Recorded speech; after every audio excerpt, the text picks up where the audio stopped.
जी तो बिस्मिल्लाहिर्रहमानिर्रहीम। अस्सलाम वालेकुम dear students, this is Farhan and you are watching our YouTube channel Smart Academy. जी तो डियर स्टूडेंट्स, आज की इस वीडियो में हम आपके साथ आज का टेस्ट एक्सपीरियंस शेयर करेंगे। Test experience of 22 September 2025।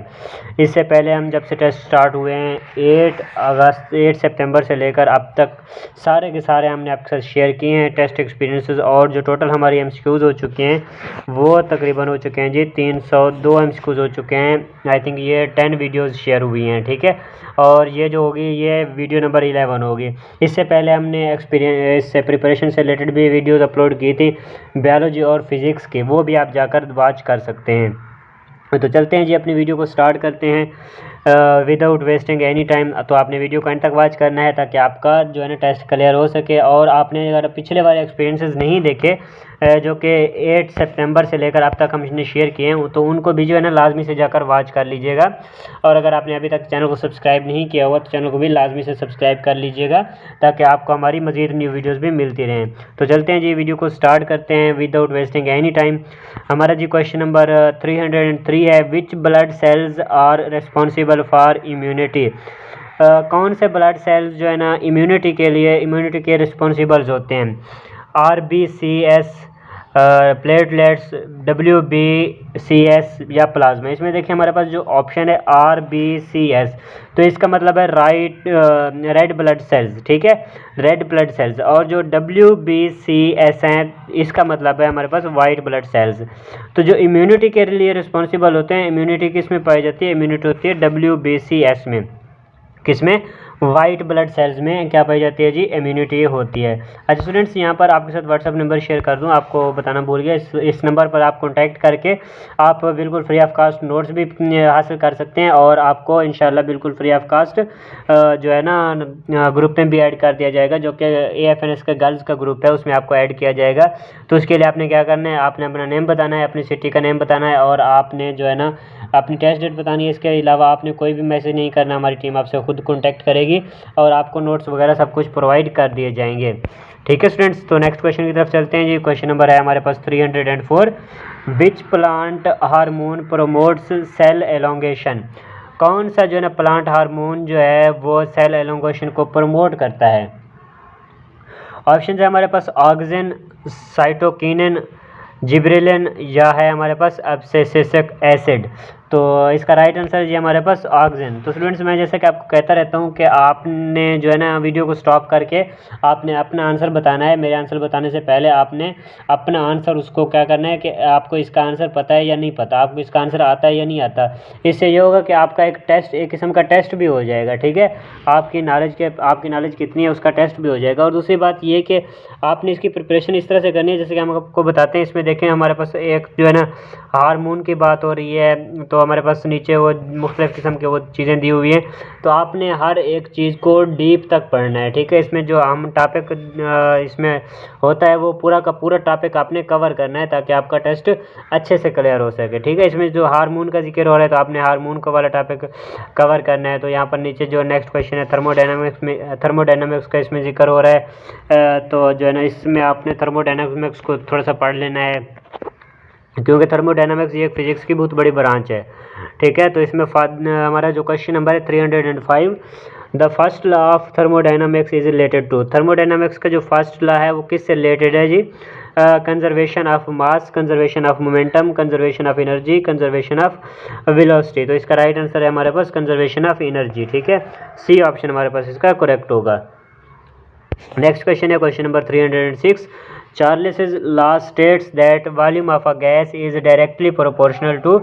Charles law जो है ये क्या स्टेट करता है कि जो हमारे पास वॉल्यूम ऑफ गैस है वो डायरेक्टली प्रोपोर्शनल होता है। किसके डायरेक्टली प्रोपोर्शनल होता है, प्रेशर के, टेम्परेचर के, मास के या डेंसिटी के। तो इसका राइट आंसर है हमारे पास टेम्परेचर के।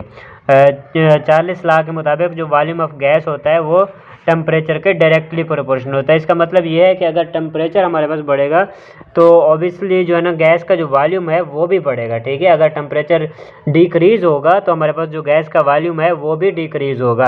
तो आपने इसमें क्या है, इसमें चार्ल्स लॉ वाला जो टॉपिक है, चार्ल्स लॉ और इसके साथ साथ वाइल्स लॉ और भी जितने लॉज इस चैप्टर में है, आई थिंक ये मैट्रिक में भी है और इंटर में भी है, ठीक है। तो जो इसके साथ में और लास्ट भी दिए हुए होंगे तो वो भी आपने साथ साथ इसको उनको भी कवर कर लेना है। अगेन स्टूडेंट्स, अगर आप हमारी इंस्ट्रक्शंस के मुताबिक आप प्रिपरेशन करेंगे जैसे हम आपको बता रहे हैं, तो आपका टेस्ट भी क्लियर हो जाएगा। और अल्हम्दुलिल्लाह अब तक हमारे 50+ कैंडिडेट्स, हमारे 50+ AFNS स्टूडेंट्स ने अपना टेस्ट क्लियर कर लिया है, जो अपना हमारे साथ अपना एक्सपीरियंस शेयर करती रहती हैं। नेक्स्ट क्वेश्चन है जी हमारे पास question number 307। When dielectric is placed between capacitor plates capacitance, जब डाई इलेक्ट्रिक जो है ना कैपेसिटर के दरमियान when dielectric is placed between capacitor plates, जब कैपेसिटर प्लेट्स के दरमियान डाई इलेक्ट्रिक को रखा जाता है तो उनकी जो है ना कैपेसिटेंस पर क्या असर पड़ता है। देखें जी, इंक्रीज हो जाती है, डिक्रीज हो जाती है, रिमेन्स सेम या ज़ीरो। तो इसका राइट आंसर है जी हमारे पास क्वेश्चन नंबर 307 का इनक्रीजेज। तो उनके दरमियान जो कैपेसिटेंस होगी वो क्या हो जाती है जी, इनक्रीज हो जाती है।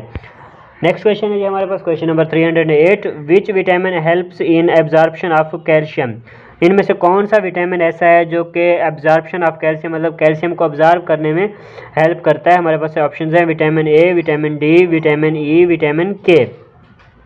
तो इसका राइट आंसर है जी हमारे पास विटामिन डी। ठीक है, विटामिन डी क्या करता है जी, कैल्शियम को ऑब्जर्व करता है। अच्छा स्टूडेंट्स, विटामिन वाले टॉपिक से भी जो है ना काफ़ी सारे MCQs पूछे जा रहे हैं, जैसे कि किस विटामिन की कमी की वजह से कौन सी बीमारी हो सकती है, स्पेशल जो है ना इससे रिलेटेड एक MCQs आ रहा है। तो आपने इसमें जो हमारे पास टॉपिक आ रहा है वो आपने सारे के सारे जो विटामिन हैं उनको कवर करना है, उनको अच्छे से पढ़ लेना है। ठीक है, नेक्स्ट क्वेश्चन है जी हमारे पास question number 309। Which molecule has trigonal bipyramidal shape, इनमें से जो किसकी ऐसी शेप है जो कि ट्राइगोनल बाई पैरामाइडल शेप होगी। हमारे पास ऑप्शंस हैं SF6, PCl5, NH3 या H2O। तो इसका राइट आंसर है जी हमारे पास क्वेश्चन नंबर 309 का PCl5, बी ऑप्शन इसका करेक्ट होगा, क्या PCl5। नेक्स्ट क्वेश्चन है हमारे पास question number 310। Which planet is इसका होगा जी बहुत ज़्यादा दूर जो है सन से, वो कौन सा प्लैनेट है। ठीक है जी, ऑप्शन है हमारे पास यूरेनस, सैटर्न या नेपच्यून या प्लूटो। तो इसका राइट आंसर हमारे पास है जी नेपच्यून। क्या है, कौन सा जी, नेपच्यून क्या है जी, फार्थेस्ट प्लैनेट है सन से। नेक्स्ट क्वेश्चन है हमारे पास question number 311। HIV is an example of, HIV ये किसकी एग्जाम्पल है। तो देखें जी, बैक्टीरिया, एसेलुलर लाइफ या जिसको वायरस भी कहते हैं, नेक्स्ट है प्रोटोजोआ, या हमारे पास ये फंजाई की एग्जाम्पल है। तो हमारे पास देखें जो HIV होता है, जैसा कि इसको कॉमन ज़ुबान में भी इसको वायरस बोला जाता है। ठीक है, कहते हैं कि HIV इसका HIV वायरस हो गया है। अच्छा, इसको जो है ना नेक्स्ट क्वेश्चन है जी हमारे पास question number 312। Which of the following has the longest atomic radius. अब देखिए, इनमें से जो हमारे पास ये जो टॉपिक आ रहा है एटॉमिक रेडियस या एटॉमिक नंबर वगैरह वाला, जो हमारे पास केमिस्ट्री में एक चैप्टर है, तो इससे हमें ये शो हो रहा है कि हमने वो वाला चैप्टर करना है। ठीक है, तो वो वाला चैप्टर आपने लाजमी से कर लेना है। तो इसमें देखें लॉन्गेस्ट एटॉमिक रेडियस किसका होता है। ऑप्शन है हमारे पास सोडियम, एल्यूमिनियम, सिलिकॉन या फास्फोरस। तो इसका राइट आंसर है जी हमारे पास, आप अपना आंसर लॉक कर लें, सोडियम। ठीक है, सोडियम का क्या है जी, लॉन्गेस्ट एटॉमिक रेडियस होता है। और स्टूडेंट्स में भी हो सकता है कि हमसे कोई कुछ गलत होता है, तो कुछ स्टूडेंट्स ने जो है ना कमेंट्स में करेक्शन की होती है, तो आप जो है ना वो कमेंट्स चेक कर लिया करें। बाकी हम इंशाल्लाह हमारी कोशिश होती है कि हम एक कमेंट पिन कर देंगे जिसके नीचे जाकर आप जो भी आंसर हमारा गलत होगा वो आप उस कमेंट के नीचे रिप्लाई किया करें। ठीक है, ताकि बाकी स्टूडेंट्स को हेल्प हो सके कि सारे जो अगर कोई क्वेश्चन गलत है तो उसका राइट आंसर हमें यहाँ पर मिल जाएगा। ठीक है, नेक्स्ट क्वेश्चन है हमारे पास question number 313। Find the different one. इनमें से देखें हमारे पास डिफरेंट वन कौन सा है जी, A3, B4, C5, D6 या E9। तो हमारे पास जो इसमें डिफरेंट होगा वो हमारे पास होगा जी E9। किस तरह से डिफरेंट होगा, बाकी में देखें A, B, C, D और इसके बाद E। एक चीज़ तो हमारे पास इसमें सेम आ रही है, और अगर हम इसमें ये डबल सीरीज़ वाला इसको क्वेश्चन हम कंसीडर कर सकते हैं। तो दूसरी में देखें हमारे पास जो नंबर है 3, 4 फिर 5 और फिर 6 के बाद क्या होना चाहिए, यहाँ पर 7 होना चाहिए था, यहाँ पर 9 दिया गया है। तो हमारे पास इसका राइट आंसर इस वजह से ये वाला बन रहा है E9, डी ऑप्शन। ठीक है, नेक्स्ट क्वेश्चन की तरफ चलते हैं जी। क्वेश्चन नंबर है हमारे पास 314। Bernoulli's equation is applicable on. Bernoulli's equation ये किस पर एप्लीकेबल होती है?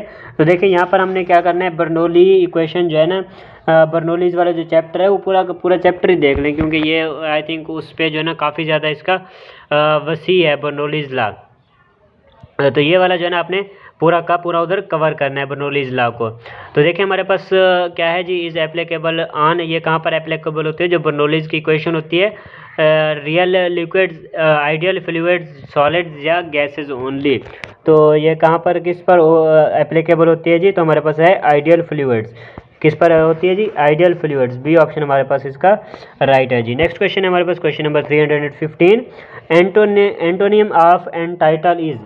एंटाइटल का एंटोनियम बताना है। थी हमारे पास ऑप्शंस हैं पार्शल, अलाउ, एनेबल या ग्रांट। तो देखें अलाउ, एनेबल और ग्रांट ये क्या है, तीनों आपस में मिलजुल, मतलब इनके जो मीनिंग्स हैं वो आपस में मिलते जुलते हैं। और पार्शल जो है ना, इनमें से एक डिफरेंट वर्ड हमें लग रहा है। ठीक है, तो इस वजह से ये हमारे पास क्या होगा, एंटाइटल का इसको हम कह सकते हैं कि ये इसका जो है ना एंटोनियम है।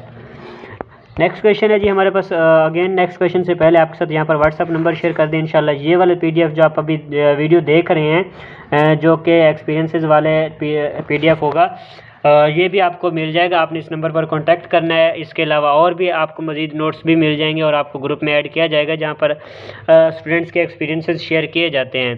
तो देखिए ये हमारा इसका राइट आंसर क्या होगा जी, इस पर जो है ना नंबर पर आप कॉन्टैक्ट कर सकते हैं। नंबर है 03483830 इस पर कॉन्टैक्ट करेंगे इंशाल्लाह आपको बिल्कुल फ्री ऑफ कास्ट नोट्स भी मिल जाएंगे और आपको ग्रुप में भी ऐड किया जाएगा। नेक्स्ट क्वेश्चन है जी हमारे पास question number 316। Formula of benzyl alcohol. तो मैंने आपको कहा था कि ये जो बेंजीन वगैरह, अल्कोहल, एल्डिहाइड, कीटोन वगैरह, ये जो पूरा एक चैप्टर है ना, तो ये पूरा का पूरा चैप्टर आपने कवर करना है। इससे रिलेटेड काफ़ी सारे एमसीक्यूज आ रहे हैं टेस्ट में। ठीक है, तो हमारे पास देखें C6H5CH2OH, C6H6O, C6H5OH, C2H5OH। तो हमारे पास इसका जो है ना बेंजाइल अल्कोहल का फार्मूला कौन सा होगा?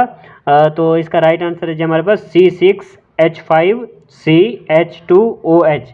कौन सा है जी? ए ऑप्शन हमारे पास इसका करेक्ट है।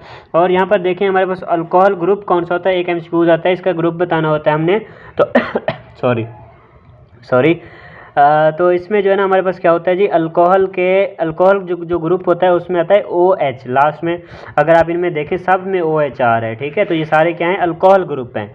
अगर इसमें सबके साथ लास्ट में OH नहीं होता तो इससे हमें ये पता चल जाता कि ये क्या है जी, ये अल्कोहल का नहीं है, मतलब इसमें जो बेंजाइल अल्कोहल है ये हो ही नहीं सकता। ठीक है, नेक्स्ट क्वेश्चन है जी हमारे पास question number 317। One formic acid reacts with sodium hydroxide product is formed. एक फार्मिक एसिड जो है वो रिएक्ट करता है जी सोडियम हाइड्रोक्साइड के साथ, तो क्या चीज़ बनती है? ऑप्शन हमारे पास sodium carbonate, sodium formate plus water, sodium acetate plus water या मिथानॉल। तो इसका राइट आंसर है जी हमारे पास sodium formate plus water, B option इसका करेक्ट होगा। कौन सा? सोडियम फार्मेट प्लस वाटर बनता है जब सोडियम हाइड्रोक्साइड और फार्मिक एसिड आपस में रिएक्ट करते हैं। नेक्स्ट क्वेश्चन है जी हमारे पास question number 318। Thyroid gland releases which hormone. Thyroid gland जो है ये कौन सा हार्मोन रिलीज करता है? तो अगेन मैंने आपको ऑलरेडी बताया कि हार्मोन वाला आपने टॉपिक कवर करना है। तो जैसा आपको हम बता रहे हैं आप इस तरह से प्रिपरेशन करें, इंशाल्लाह आपका टेस्ट क्लियर हो जाएगा। और पिछली वाली वीडियोस जितनी भी हैं वो भी आपने लाजमी से जाकर वॉच करनी है। ठीक है, तो हमारे पास क्या है, थायराइड ग्लैंड जो रिलीज़ करता है हार्मोन, इसको क्या कहते हैं? इंसुलिन, थायरॉक्सिन या एस्ट्रोजन या कॉर्टिसोल। तो इसका राइट आंसर है जी हमारे पास थायरॉक्सिन। ठीक है, बी ऑप्शन इसका करेक्ट होगा।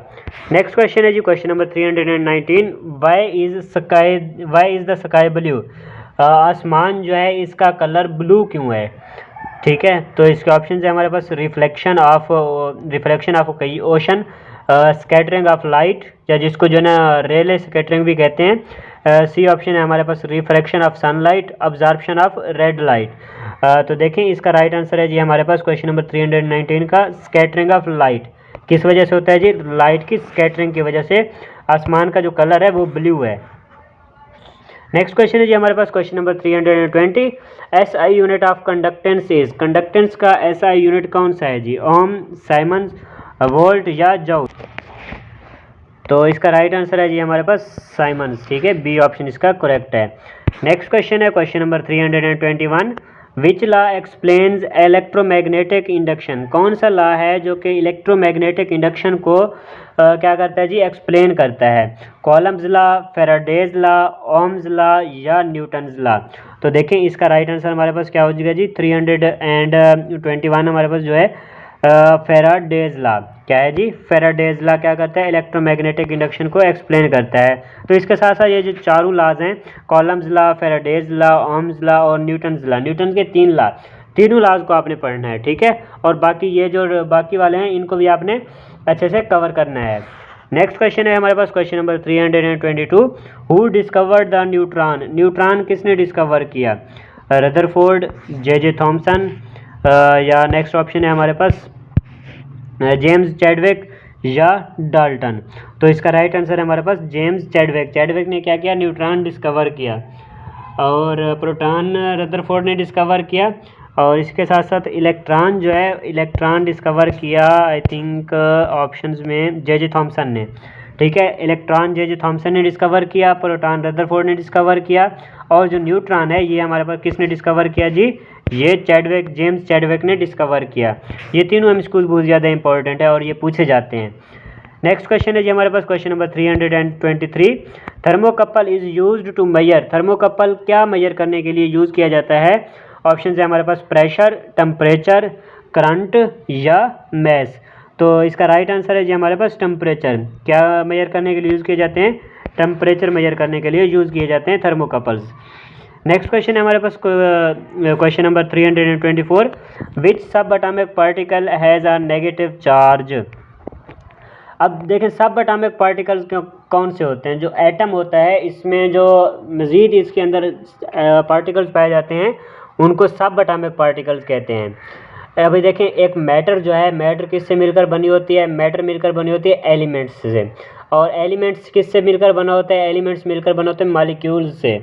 और मॉलिक्यूल्स जो मिलकर बने होते हैं वो बने होते हैं एटम्स से। और एटम के अंदर मज़ीद क्या पाए जाते हैं?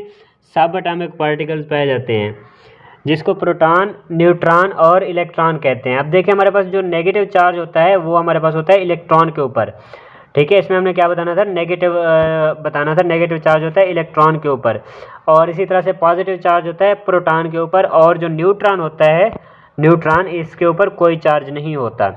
और देखिए हमारे पास इससे रिलेटेड जो और एमसीक्यूज पूछे गए हैं और अगेन आपके टेस्ट में भी पूछे जा सकते हैं, इसलिए मैं आपको कह रहा था कि आप पिछली वाली वीडियोस लाजमी से जाकर वॉच कीजिएगा। अगर आपने नहीं देखी तो उसमें ये क्वेश्चन आया हुआ है कि प्रोटॉन का जिसमें मैस पूछा गया था, इलेक्ट्रॉन का मैस भी पूछा जा चुका है, और इसी तरह से न्यूट्रॉन का मैस भी पूछा जा सकता है। तो पिछली वाली वीडियोस अगर आपने नहीं देखी तो उनको लाजमी से जाकर वॉच कर लीजिएगा, अच्छे से उनको समझ लीजिएगा, अंडरस्टैंड कर लीजिएगा। नेक्स्ट क्वेश्चन है जी हमारे पास क्वेश्चन नंबर 325।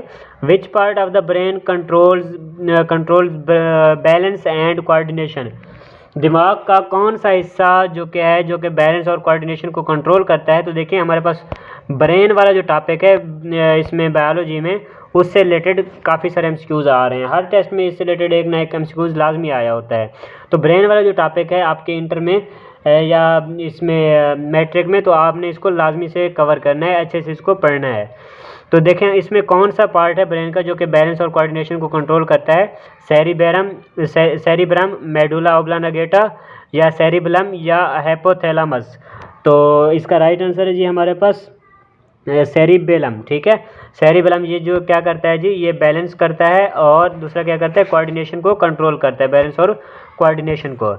नेक्स्ट क्वेश्चन है जी हमारे पास question number 326। The main function of white blood cells is? तो अगेन जो है ना, एक ऑलरेडी मैं इस वीडियो में इसी वीडियो में स्टार्ट में एक वाइट ब्लड सेल्स से रिलेटेड क्वेश्चन था, एक और क्वेश्चन है वाइट ब्लड सेल्स से रिलेटेड। तो इस वजह से मैं आपको कह रहा हूँ कि आपने पूरा का पूरा टॉपिक कवर करना है, ठीक है। तो वाइट ब्लड सेल्स का जो मेन फंक्शन होता है वो क्या फंक्शन है? Oxygen transport, blood clotting, immune defence या हार्मोन रेगुलेशन?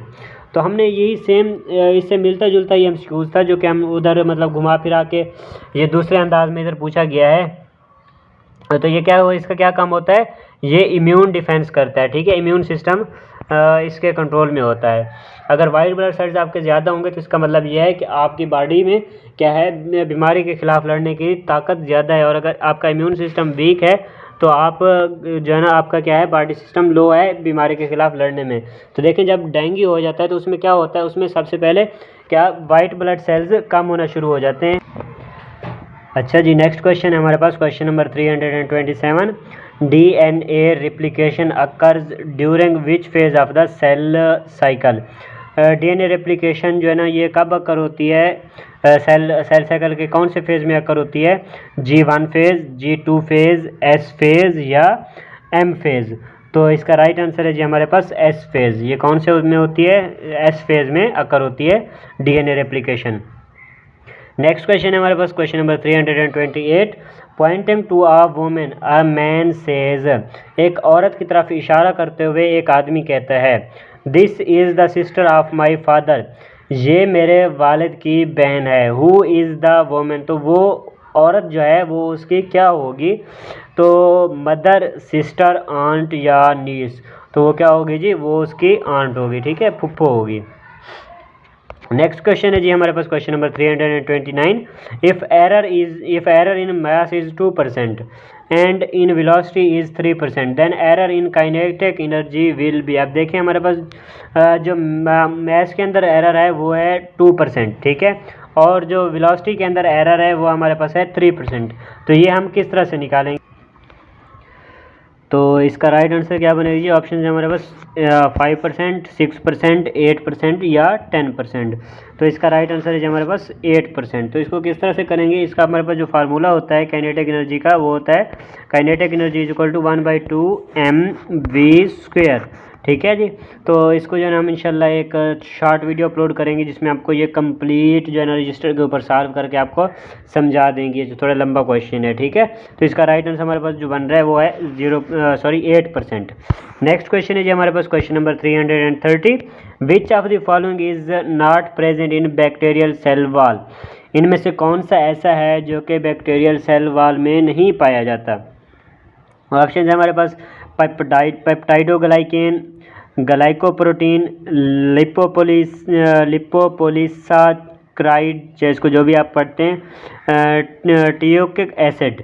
तो इसका राइट आंसर है जी हमारे पास क्वेश्चन नंबर 330 का ग्लाइकोप्रोटीन, बी ऑप्शन इसका करेक्ट है, ठीक है जी।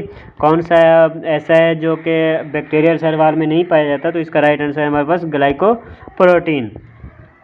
नेक्स्ट क्वेश्चन है जी हमारे पास, question number 331। If A is equal to B, if A is equal to 1, B is equal to 2, Z and G is equal to 26, then code of B A D. तो हम B A D को किस तरह से code करेंगे, तो देखिए हमारे पास ए की जो वैल्यू है वो 1 है, बी की वैल्यू हमारे पास 2 है, इसी तरह से जेड की वैल्यू 26 है, सी की वैल्यू हमारे पास 3 होगी, डी की वैल्यू हमारे पास 4 होगी। तो अगर हम इस तरह से देखें, हमने मतलब उसकी पोजीशन के हिसाब से उसको वैल्यू दे देनी है। तो देखिए बी कौन से नंबर पर होता है, 2 नंबर पर होता है, ए कौन से नंबर पर होता है, 1 नंबर पर होता है, और डी होता है 4थे नंबर पर। तो देखिए हमारे पास जो बन रहा है 214 कौन से ऑप्शन पर है, तो ये हमारे पास है ऑप्शन नंबर ए में, और ये हमारे पास इसका करेक्ट आंसर होगा। नेक्स्ट क्वेश्चन है जी हमारे पास, क्वेश्चन नंबर 332।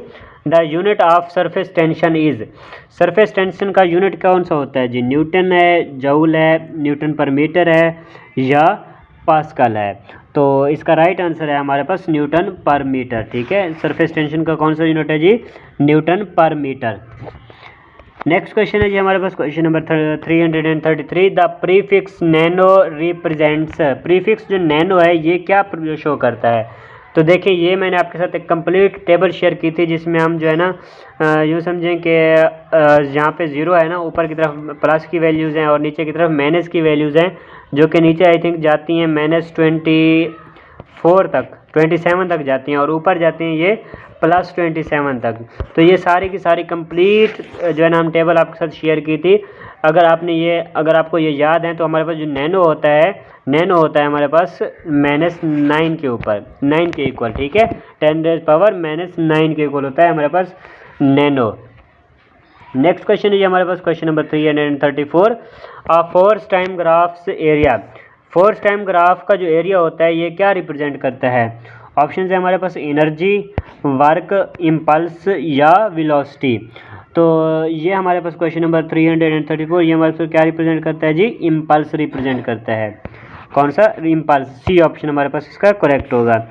नेक्स्ट क्वेश्चन है जी हमारे पास question number 335, the number of significant figures in 4.73 m is. तो इसमें देखें सिग्निफिकेंट नंबर्स बताने, इसमें सिग्निफिकेंट नंबर्स कितने हैं? तो देखिए इसमें हमारे पास जो सिग्निफिकेंट नंबर हैं 4 भी हमारे पास सिग्निफिकेंट है, 7 भी हमारे पास सिग्निफिकेंट है और 3 भी हमारे पास क्या है? सिग्निफिकेंट नंबर है। तो हमारे पास कितने सिग्निफिकेंट नंबर्स हैं? 3 सिग्निफिकेंट नंबर्स हैं। और कौन से नंबर सिग्निफिकेंट नहीं होंगे?